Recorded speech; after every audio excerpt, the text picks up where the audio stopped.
Super star Rajinikanth இப்போ Jailer 2 படத்தில் பிஸியாக நடிச்சு கொண்டு இருக்காரு.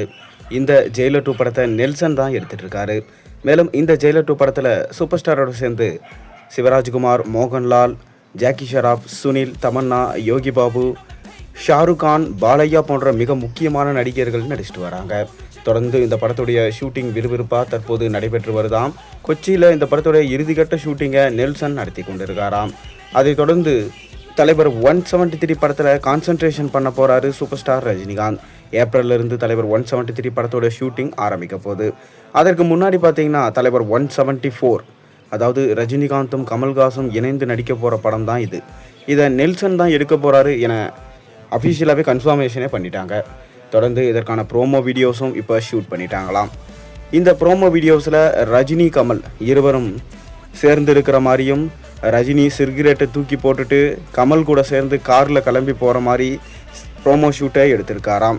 கண்டிப்பாக தமிழ் சினிமாவிலே ஒரு வித்தியாசமான மைல்ஸ்டோனான படமாக இந்த படம் இருக்கும் என எதிர்பார்க்கப்படுது. அதாவது தற்போது பார்த்திங்கன்னா தமிழ் சினிமா அழிஞ்சு வரும் காலகட்டத்தில் இருக்குது. தெலுங்கு சினிமா எடுத்துக்கிட்டாலும் சரி, மலையாளம் சினிமா எடுத்துக்கிட்டாலும் சரி, அங்கேருந்து வர படங்கள் எல்லாமே தரமான படமாக இருக்குது. தொடர்ந்து பேன் இந்தியன் படமாக 1000 கோடி 2000 கோடி சம்பவம் பண்ணிகிட்ருக்காங்க.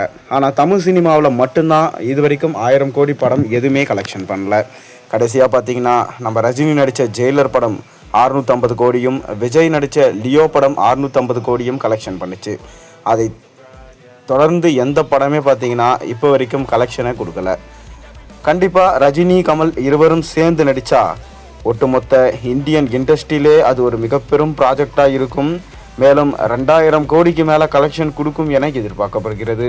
ஆனால் கதை அந்தளவுக்கு இருக்கணும்.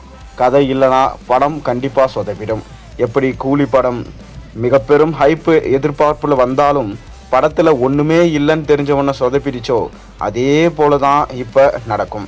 அதனால் அதை தவிர்க்கணுன்றதுக்காக பார்த்து இவ்வளோ நாள் வெயிட் பண்ணி இயக்குனரை தேர்ந்தெடுத்திருக்காங்க. நெல்சன் தான் அந்த இயக்குனர். மேலும் நெல்சன் ரஜினி, கமலை தவிர மிக பெரும் ஹீரோஸ் எல்லாம் இந்த படத்தில் இறக்க திட்டமிட்டிருக்காரு. ஒரு பேன் இந்தியன் லெவலில் சம்பவம் செய்ய பிளான் பண்ணி வச்சுருக்காரு. ஆனால் நெல்சனுடைய இந்த ஸ்கிரிப்ட் ஐடியா ஒர்க்ஸ் எல்லாம் ஒர்க் ஆகுமா, அதை நம்ம பொறுத்திருந்து தான் பார்க்கணும். நீங்கள் என்ன நினைக்கிறீங்க? நெல்சன் ரஜினி, கமல் இருவரையும் சேர்த்து வச்சு படம் எடுக்க தகுதியானவரா? உங்கள் கருத்துக்களை மறக்காமல் கீழே கமெண்ட்டில் சொல்லுங்கள். மேலும் சேனலில் போடுற ஒரு வீடியோஸும் பிடிச்சினா மறக்காமல் சேனலுக்கு சப்ஸ்கிரைப் பண்ணி லைக் பண்ணுங்கள், பெல் ஐக்கனை ப்ரெஸ் பண்ணுங்கள். அப்போ தான் நான் போடுற வீடியோஸ் எல்லாம் நோட்டிஃபிகேஷனாக வரும்.